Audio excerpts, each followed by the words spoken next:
Welcome to the Business Excellence for Managers podcast, which is dedicated for all of you leaders and executives who would like to continuously improve your business performance.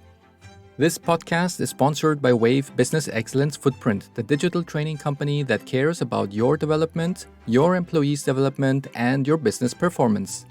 You can find the courses under www.wave-bef.com. In today's episode, we're going to find out whether you can apply some of the principles used by Amazon into your company. Besides Jeff Bezos, there is another person who can tell us more. His name is Steve Anderson, and he is an expert in strategic risk and business growth. Drawing on decades of experience in the insurance industry, he wrote a book called The Bezos Letters, 14 Principles to Grow Your Business Like Amazon, which has become a Wall Street Journal, USA Today, and international bestseller. With hundreds of thousands of followers, Steve has been handpicked by LinkedIn as one of the world's most influential thought leaders. He is also co-founder and CEO of the company called Catalyst. I am thrilled to introduce you to this amazing guest, Steve. Hello, Steve, and welcome to the Business Excellence for Managers podcast. It's so great to have you here. Juan, thank you so much for having me. I look forward to our conversation. Thanks for your time. I was looking at your trajectory from your background, and you have been doing such exciting things, including writing interesting books, such as the Bezos Letters. So therefore, I'm very curious to know, how did you get to where you are today? What was your journey? Most of my career has been connected with the insurance industry here in the U.S. And early on, selling insurance to businesses, and then kind of through that process, got actually really interested in the technology aspect of how insurance agents could use technology to help them grow and serve their customers better. That led me to starting my own consulting firm 25 years ago, doing exactly that. And again, if you remember, this is, late 90s, early 2000s, websites, the internet, all kinds of stuff were happening. And a lot of agencies at that time especially were reluctant to embrace some of this new stuff. And so I helped them understand what to do, how to use it, how it could help them. So again, fast forward, and out of that work that I did with insurance agents, I started realizing that technology was good and bad in terms of how businesses approach it. And what I mean by bad is technology continues today, did then, to develop very rapidly. And businesses didn't have the time or couldn't take the time they used to take to kind of see how things worked out, like this new thing called the internet. Well, you could spend a few years kind of waiting to see if it's useful, if it's not, if it's useful, how useful is it? So I started asking the question, is the biggest risk businesses face actually not taking enough risk? Which, again, coming out of an industry that all that they do is to help mitigate risk, transfer risk, pay claims when something bad happens. It was really counterintuitive. That led me to start researching different companies, both within the industry and outside. And kind of as we know now, there are a lot of companies that were very successful at one point and are literally no longer here. They're bankrupt, they're closed, they're whatever. And so lots of examples there. And I came across Amazon because they were growing, right? I mean, started out of a garage, continued to grow. And I was intrigued with, okay, what's the difference between what they're doing and what some of these other businesses did? And so that's when I discovered the shareholder letters that Jeff Bezos started writing when they first went public in 1997. And the book actually goes through the 2018 letter. And I realized he had what I call now hidden in plain sight his plan for growing Amazon. And so that's where the book came out of, or the idea behind it is, what were the growth principles that Amazon used to be, one of the most successful companies, I'll say that, and can other businesses learn from it? And I believe they can. Wow, that's really truly amazing, and I could imagine it was very eye-opening experience to going through those letters and to really go deeper into the analysis in order to write that book. And how was the experience for you? Was it something that you could say, well, the way how I'm getting to things, the way how I'm analyzing this, I would say it's so amazing compared to what you have seen so far as the average company out there in the market. Yeah, it was. And what just intrigued me so much is Jeff Bezos puts a lot of value in the written word. And so there were threads that I discovered throughout the letters that he really was teaching others. Here's what we did, here's how we did it, here's why we did it. Because normally shareholder letters are really pretty boring. They're touting the company, they're touting our great sales this year. He did some of that, no question. But a lot of it was really, here's how we did it and some of the things. And so, these are my extractions or my ideas of how Amazon grew. And again, 14 principles total. And I group them into 4 what I call cycles: test, build, accelerate, and scale. And I think those are the cycles that businesses, regardless of how big or small you are, go through as they work on serving their customers, coming up with new products, ideas, and grow themselves. So good, especially that, as you just said, for every size of a company, because at the end of the day, Jeff Bezos also started just with a small company that then went through every single size that's out there from Yeah. XS all the way to XXL. Well, and that, again, when I'm talking, especially to smaller businesses or even startups, I always try and remind them he started the exact same place, literally taking books, putting them in packages in his garage, and driving them to the post office because people had bought them and he was shipping them out. Obviously, fast forward 26 years, whole different ball game now, but he took those same ideas and then was able to scale them into, again, as I said, one of the most successful companies out there today. It became the backbone of how he operated. Yeah. Yes, exactly. Could you explain what are some of these principles that Jeff Bezos used to grow Amazon and how do they apply to other business? I'd be happy to. And there are 14, so there are a lot. We won't have time to probably to go through all of them. Yeah. There are some that seem to resonate with people. I think the very first principle in the test cycle is called encourage successful failure. And one of the things I discovered, and it really comes from my insurance background, is that Jeff Bezos actually embraced risk taking. And the way he describes it in many different places throughout the letters that he wrote is that in order to find the next new thing, you've got to experiment a lot. And what he says is, if you have an experiment, if you're testing an idea out, and it truly is an experiment, you have to be willing to fail. Because if it's an experiment, you don't know whether it's going to work or not. And he actually says, if you aren't going to fail, it's not an experiment. So that was kind of that first idea of risk taking. And, I do call him the master of risk because of how he uses risk strategically. Now, the idea behind encourage successful failure is if you're going to have employees test, experiment, try and come up with new ideas, new products, new services, new platforms, then you've got to be willing to support the failures as well as the successes. And employees, I'm convinced, aren't afraid of failure, but they are afraid of the consequences of failure in a lot of companies, right? Because, oh, that didn't work, so now my job's at risk, or I'm not going to get that promotion, or, what are the consequences of that? Versus learning from the failure, trying another experiment, and being able to invent something new that customers never knew they wanted. So that idea of invention, experimentation allows you to invent, which then gives you the opportunity to innovate. And I actually think a lot of the conversation right now you hear, companies have to innovate. They have to do that in order to grow, and customers are changing in terms of their expectations. I actually think the first step is invention. You've got to invent on behalf of the customer, and then you can innovate.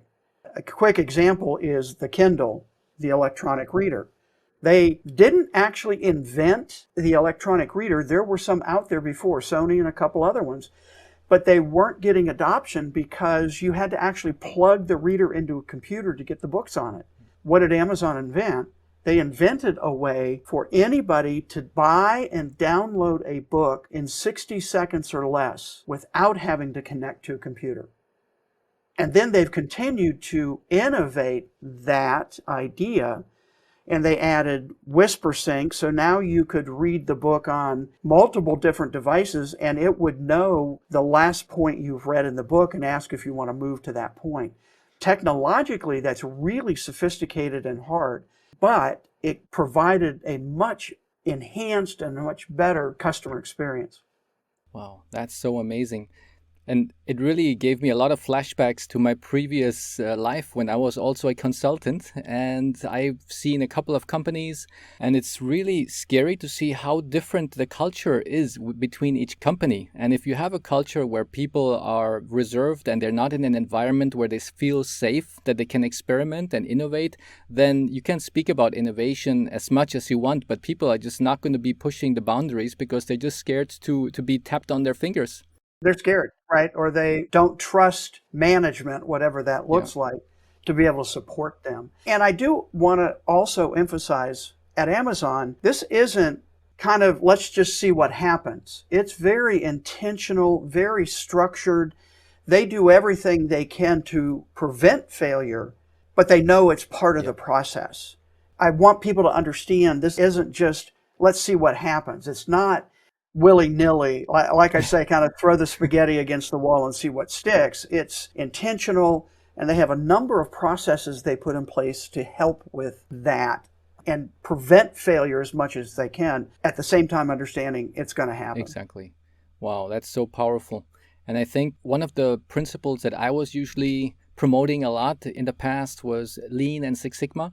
And that's also one of the techniques that we try to promote to other people in the company, to say, do not try to put your mistakes and your failures under the carpet, because we really need to know where are those mistakes, where are those failures, because only then we know which direction we need to go. And if nobody knows about things that are not working, then how are we going to actually be able to make the next decision into the right direction? Yeah, absolutely. And what can you learn? Or even the question they ask is, what didn't we understand correctly when we started this that led to the failure? And how can we change that in the future? And I said they have some tools. I'll briefly describe one of them. It's had various names over the years, but it's the working backwards document or the 6-page memo. So in 2004, Jeff Bezos sent an email around to the senior leadership team that said, no longer will any slide presentation be allowed in our meetings. So no PowerPoint, no keynote, nothing. And again, I mentioned earlier, writing is really important to him because he believes, and as I do, that when you have to write something down, you think differently, you think deeper, you're forced to understand more about what's happening. So instead of a PowerPoint, the team asking for a decision created a memo, written memo, that was a maximum of 6 pages, couldn't be any longer than that, started with a future press release. The actual press release they would send out when the product service platform was released to the public. And then they would present that memo at the start of the meeting. They wouldn't even send it out beforehand. Because what Bezos said is, executives are busy. They say they're going to read it. They don't. So we're going to take time in the meeting. And I call it slowing down to speed up, right? They're going to take the first 10, 15, maybe 20, maybe 30 minutes of the meeting, depending on how big the decision is. And everybody's going to sit and read like they're in homeroom or study hall. And then questions. I actually used the same process myself, and it was amazing how much richer the conversation was after literally everybody read all the thoughts, had everything together, jotted down their questions. But now that document becomes the after action review. Something didn't go right or we didn't understand. What didn't we? So let's go back to the document and learn from it. Fantastic. And that's again totally different to how I would say 95% of the companies are doing it today. Everywhere you look, it's Yes. just like death by PowerPoint. Well, and what Bezos says is too easy to hide behind bullet Yeah. points, right? So true. And you get the question, what about this? Oh, I'm going to cover that in then 2 slides. Or hang on. I mean, you get rid of all of that, and everyone's able to go deeper into the project and better decision making. I remember when I started working, that was probably about 24 years ago. And that was the first time when I was doing projects within the company. And I spent probably 80% of my time trying to put those PowerPoint slides together. Yeah, just to show what I've done in the project in the last couple of weeks or months. And it was such amount of work. I'm just thinking, well, is the company paying me to make these beautiful slides, or are they paying me to create projects that will create benefits? Actually Yeah, do to actually something, do right? something. Yeah. Yeah, exactly. Well, and I would say, I mean, a lot of the principles are very counterintuitive. I mean, I think if there's one thing I can say about Bezos is he didn't rely on traditional business thinking. He very much was non-traditional and brought different ideas to Amazon. And again, I believe that is one of the primary reasons they have been so successful as Yeah. a company. And I think also what a lot of companies speak about, but they do not really follow it by the line, is about how to be customer centric. Yeah, a lot of companies say, yeah, of course, customers are important. Yeah. Of course, we're doing things for a customer, but they're not as obsessed as Amazon is doing it. So how could you explain to us the difference between any general Joe company saying, yeah, we are seeing as our customer as important? Yeah, so that principle is what I call obsess over customers. It's in the second cycle called Build. In the very first 1997 letter that Bezos wrote, he had several sections. One was entirely focused on customer obsession. And as you said, every business knows they need to pay attention to customers. If you don't have customers that happy or stay with you or buy again, you're not going to survive as a business. I think what's different is a lot of that thinking is customer journey, customer service, but obsession has a different connotation. And I just have always been fascinated that he used that word to describe how Amazon will look at and treat their customers. They're obsessed with their customers. And again, another phrase he uses, Amazon invents on behalf of the customer. And I said this before, even when the customer doesn't know they need something, how can we understand the customer so deeply, so intimately, that we know that this new thing, whatever it is, it's going to resonate with customers and solve a problem they have. And so 3 customer pillars at Amazon kind of go along with this same idea. The first is wide selection, the everything store. And Bezos started with books, but he actually had a list of 20 different items. Books just happened to be the one that he thought could benefit the most from the internet and what the internet made possible, meaning the largest bookstore has about 150,000, maybe 175,000 titles. But at Amazon, they had unlimited shelf space. So they could literally list every single book that had been published. So millions. And when you have unlimited shelf space, that creates a different opportunity. And that's what excited him about books in the beginning. And obviously, books are still a big piece of what they do. So wide selection, low prices. Mhm. And again, you could argue not always the lowest, but you go to Amazon, you know you're probably going to get a fair price, a low price. And then third is fast delivery. So now it's online, it's e-commerce, it's not physical. And again, Amazon's been experimenting with physical stores, but fast delivery. And that's where the whole idea of Prime, 2-day delivery, comes out of. If somebody buys online, we want to get it to them as fast as we possibly can. Yeah. And anymore, like my wife, if I'm looking and I say, well, I'm going to go to the store and look for this, she said, why don't you just get it on Amazon?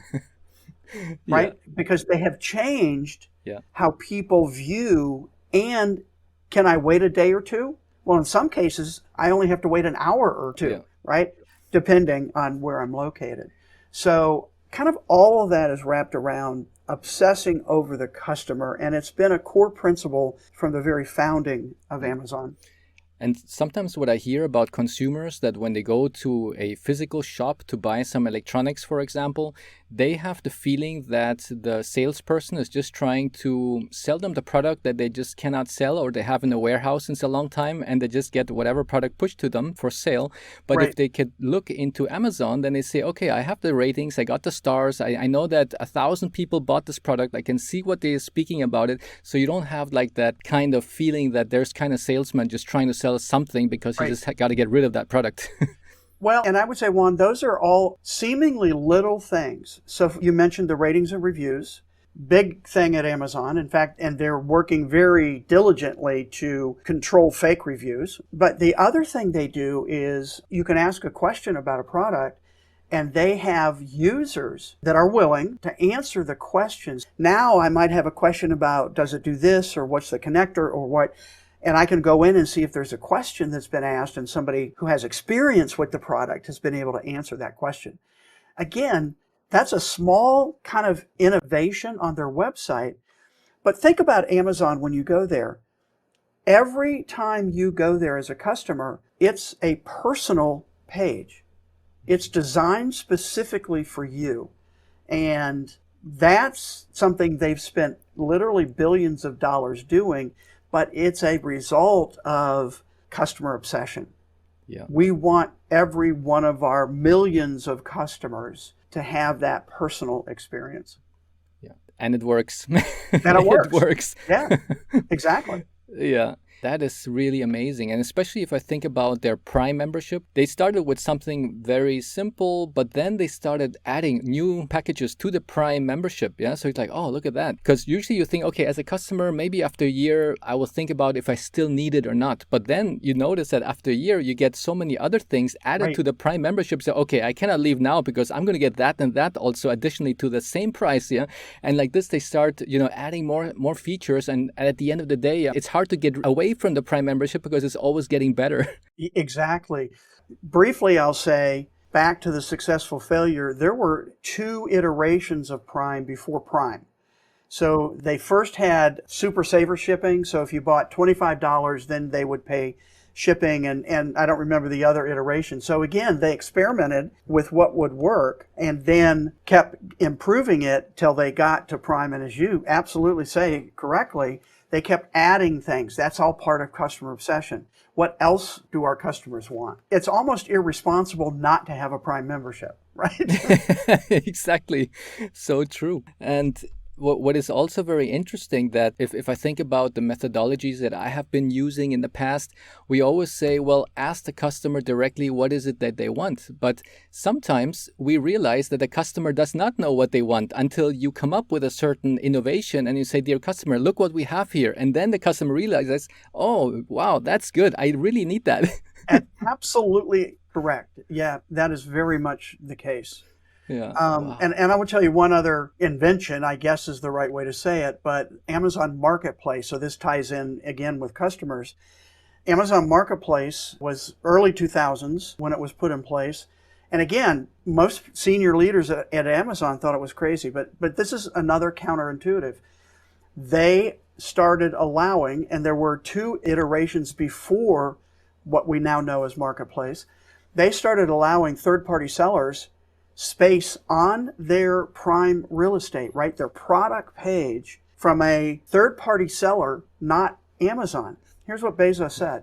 He said, if that third-party seller has a product that we don't have in inventory, it's better for the customer. If they have a price lower than what we can do, it's better for the customer. And if it's better for the customer, eventually it will be better for Amazon and our shareholders. So that's that customer obsession going a couple levels down. And now Marketplace represents probably 60% of what's sold on Amazon are sold by third parties. And Amazon may have done more to start and build small businesses than any other business. But Yeah. counterintuitive, who in their right mind lets their direct competitors on your website to sell to your customers? Now, Amazon gets a fee for that, right? So they're now making revenue. They're helping their customers. They're helping small businesses and third parties.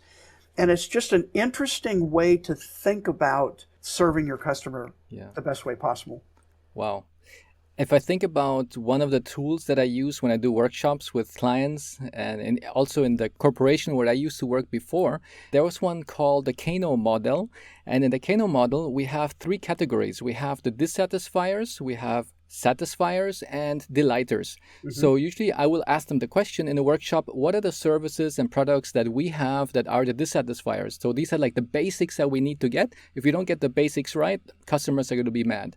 Then we go to the category, what are the satisfiers? So that what are the things that we're doing, if we do it year for year better and better, that the customers will be happier year for year. But then came the third question of the workshop is, how many of our products and services are actually delighters? Which are those things that is really going to make the customer say, wow, that is totally amazing? And that's where I've seen a lot of companies, they have absolutely no delighters. Because when I think, what are your delighters? They just look at each other and say, well, they don't come up with many ideas in the No. workshop. Yeah. Yeah. No, that absolutely is hard, and part of what I call removing friction, right, in Yeah. the customer interaction. And again, Amazon's been a master at that in terms of website, fulfillment, payment. I mean, they're constantly working on making it easier for someone to go to Amazon and get what they need. Exactly. And the whole customer experience. Usually, if I do everything, I would say in their website, I can solve everything I need in the website. I don't even have to call a representative from Amazon in Right. order to solve a problem because it's just so clear and so well done on the website. And that takes really a lot of time and a lot of analysis in order to get that right so that people just stop calling because everything can be solved on their website. Yeah, I would say everything can be solved on their website, and they have built automated responses, meaning they monitor when something goes wrong and are proactive to reach out to the customer. So it's both, and Yeah. again, it's all part of that customer focus. Correct. I remember once the experience I had, that was a couple years back, where I did have to call them for something and I could not find that solution on their website. So I said, well, let me try to just contact one of those representatives. And when we got to that point, it said, give your phone number and we will call you up in exactly 3 minutes and 24 seconds so Hmm. that you do not have to be waiting on the phone. You can do something else in the meantime and we will call you back. So I'm like thinking, oh, that's pretty nice and very well thought that I'm not have to be wasting my time waiting online until they find somebody gets on the phone. And exactly in about 3 minutes and a half, I got a phone call and there was an Amazon representative asking what is my issue that he can Yeah. solve. And And it what can was I help so with? amazing. Yep. Yes, Yep. exactly. Yep. And those are the things which I have not seen any other company do so far in those days. That was, I think, at least 10 years when that Yes. service was No, already, again, another example of them being early yeah, at trying some of this stuff. No question. so true.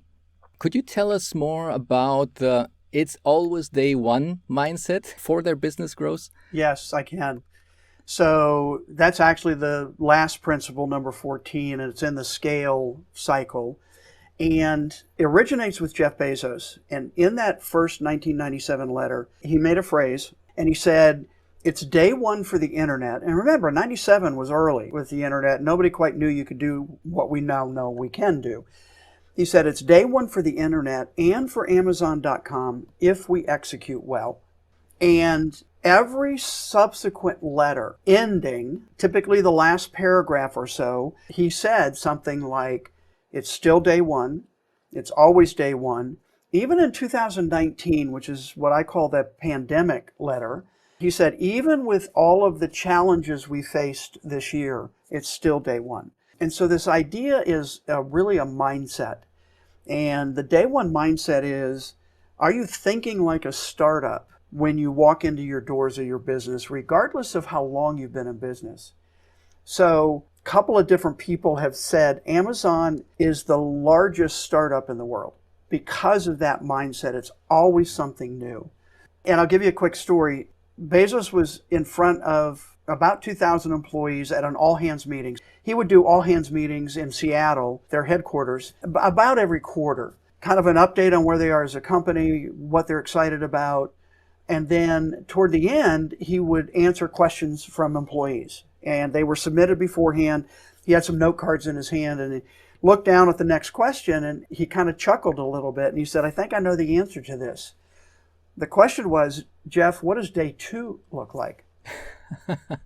And he responded immediately with day two is stasis, followed by irrelevance, followed by excruciating, painful decline, followed by death. And that's why it's always day one.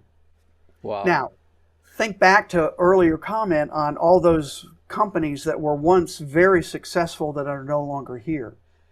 Well, he went on to describe that incident in a shareholder letter, and he said, it could take 20 years or more for that process to take place, but when it starts, it's really hard to reverse. And he said, I'm actually more interested in the defenses of day two, meaning what can a company do to not get into a day two mindset? And he identified 4 different ones. First one is customer obsession. We've talked about that.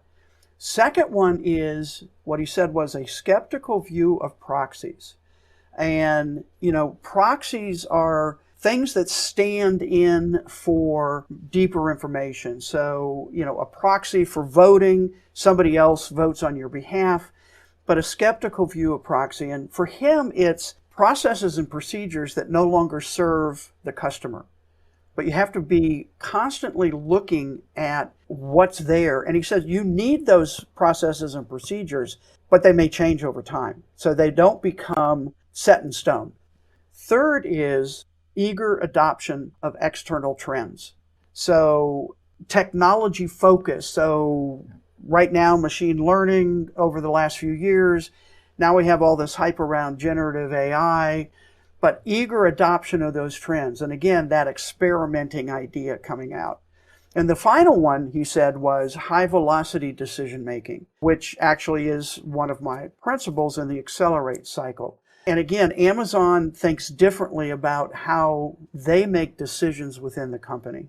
That is so powerful because when I think back to larger corporations, the bigger they get, the more slow they get with decision making. And usually they just feel like a big ship. And every time you say, okay, we need to take a left turn, and the ship just takes like hours until they can take the left turn. And in the big corporation, that could sometimes take weeks, maybe months until one small decision is being made. And sometimes people don't even know who made that decision. And everybody's thinking like, well, maybe he did or she did. Yeah, and everybody's just pointing at each other and nobody knows at the end how did that happen? And could you explain a bit more on that? I want to agree with your comment. It slows businesses down. And when you slow a business down, you slow growth, you slow profitability. So Bezos describes 2 different types of decisions that a company can make. Type 1 decisions are big, huge, what I call bet the farm decisions. He said those decisions you make slowly, carefully, with as much information as you possibly can gather.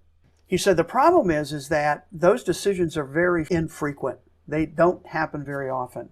Most decisions are type 2. Type 2 decisions should be made rapidly by a small team of people and with at most 70% of the information you wish you had.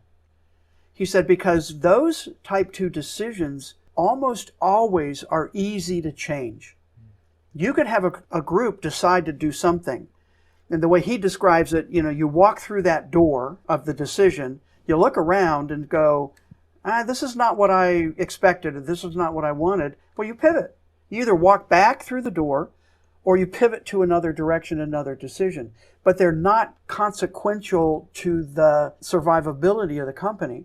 You can make those pivots and make those quick decisions. And part of that philosophy is if you hire the best, let them do what you hired them to do. Let them make those decisions. Build in that culture around here's how we function as a company. That's another key area is Amazon is made up of probably thousands or hundreds of thousands of small teams that have a piece of a project. They control what happens in that project, all working toward a common goal. And the phrase that has come out of that is 2 pizza teams. So Bezos thinks a team should be no larger than what 2 large pizzas can feed. And again, think about that.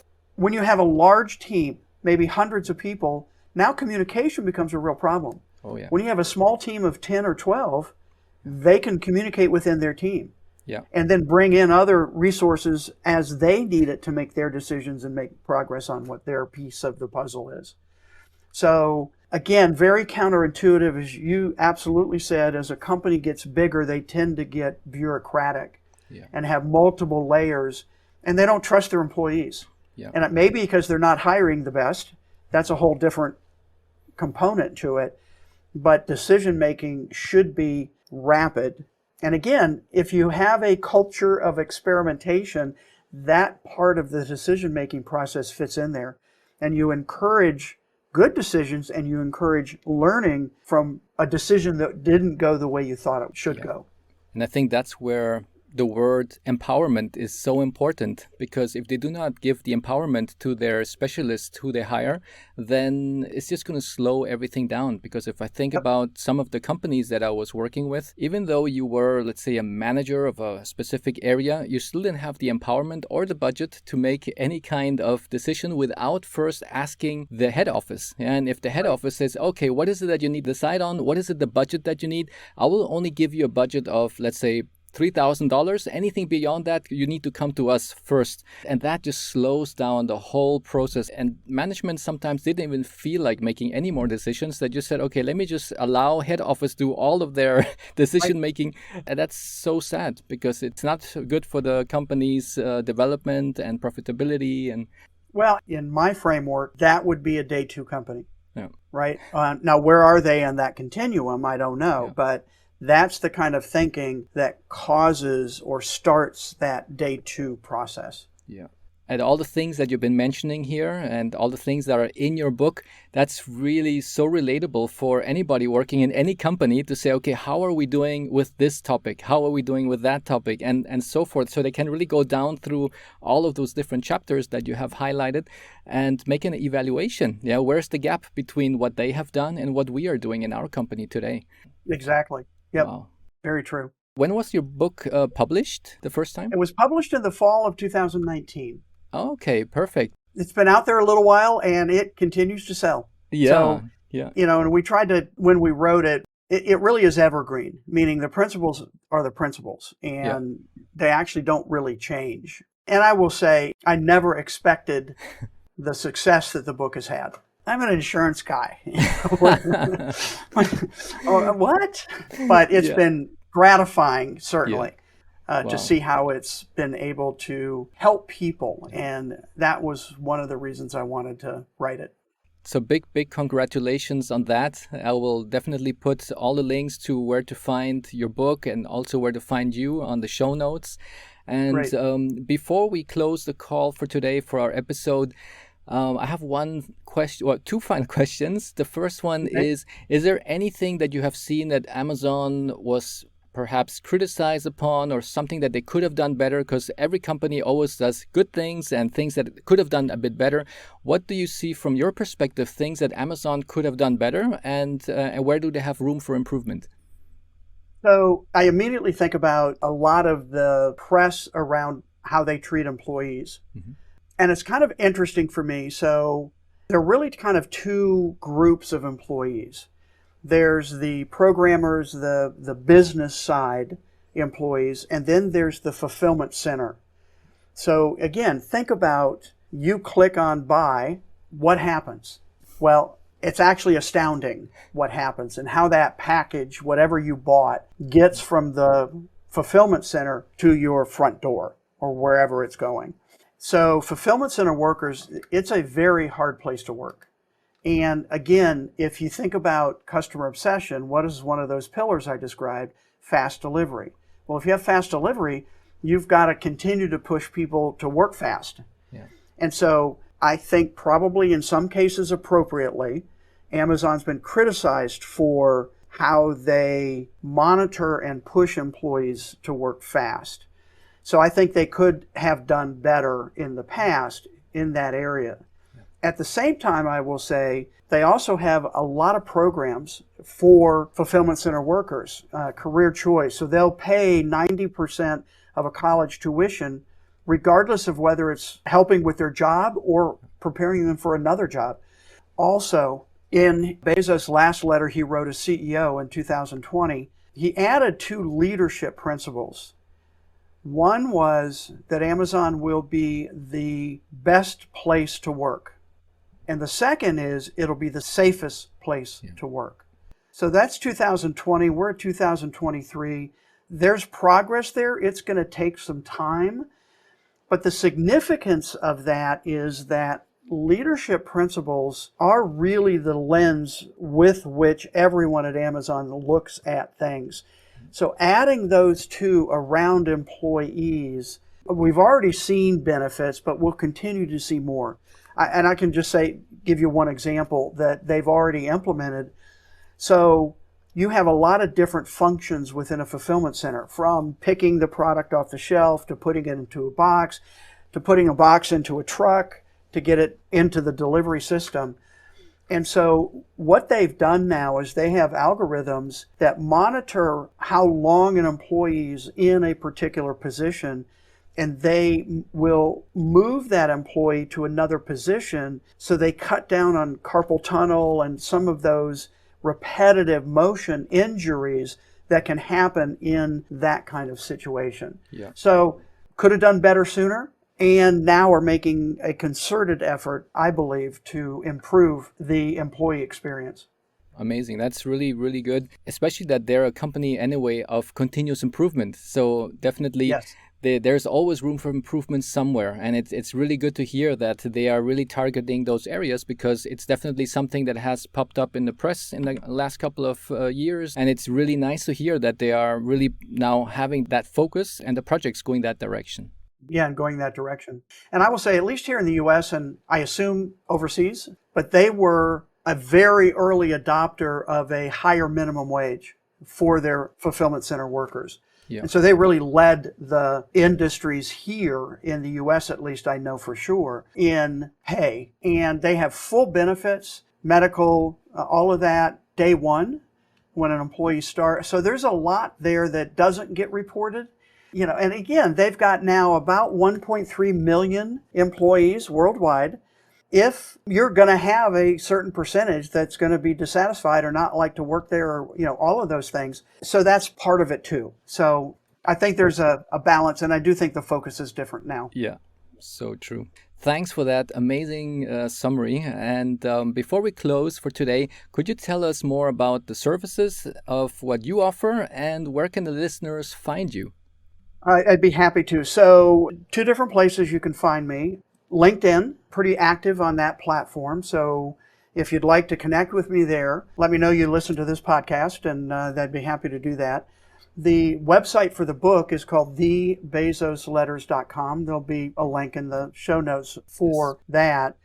And then I primarily focus on keynote speaking. We do a little bit of consulting. I have a couple little courses that I put together, to help people. But all of that information you can find on the website. Fantastic. Well, thank you so much, Steve. That was so eye-opening to listen to all of these part of those backbone, how Amazon got to where they are today, and really to make the listeners, which are mainly managers, to reflect on how are we doing that in our company today? And hopefully that there will be some further curiosity to find out more, and also to take a look at your book, and hopefully then step by step start making their business more successful. Thank you so much, Steve, for your time. It was fantastic. Juan, thank you for having me. I hope you enjoyed this fantastic conversation with Steve. In the show notes, you will find all the links on where to find him. Before you listen to anything else, I encourage you to pause for a moment, reflect on some of the principles used at Amazon, and assess where your company stands today on some of those principles. These are some of the topics that can make you, your team, and your company excel even further. To be efficient, it is good that we do not need to reinvent the wheel again. Sometimes it is good to see what worked well for other companies and then make an assessment if that principle can also work for your company as well. If you do find improvement potential in some of the topics discussed today, then it would be ideal to set an action plan to steer towards the right direction. Today, we were not able to cover all the principles of Amazon in detail, but I hope this episode has awoken some curiosity to learn more and find further ways how to continuously improve your business. For more details, I encourage you to read Steve's book, and if you need support at training your employees how to execute the action plan, my team and I can provide you with the right training and coaching. Feel free to let me know how it went. Your feedback is important to my team and me so we can continuously improve the value we deliver, as we want to give you the most from each episode. Please rate, subscribe, send in your comments, and share with those who you think could profit from this episode. It's very much appreciated, and I'm grateful for your messages. I'm also a work in progress and strive to do things better every day. This podcast was sponsored by Wave Business Excellence Footprint, where we believe that investing in yourself and in your employees is the best investment. Therefore, if you are interested in finding out more about courses and certification programs that were designed for you as a manager to further boost your business excellence initiative, then please go to Courses for Managers tab in the company website www.wave-bef.com, where we will have 7 interesting courses for you as a leader. On the other hand, if you want to further develop your team members and your high performers so they can all bring even more value by learning new skills and methods for solving process issues, please select Courses for Employees tab on our website. Here you will find 15 courses designed for your employees. In case you already have team members who are certified in any of the Lean Six Sigma levels and belts, then we also have extra courses for them as well. Thank you, stay tuned, and see you in the next episode of Business Excellence for Managers.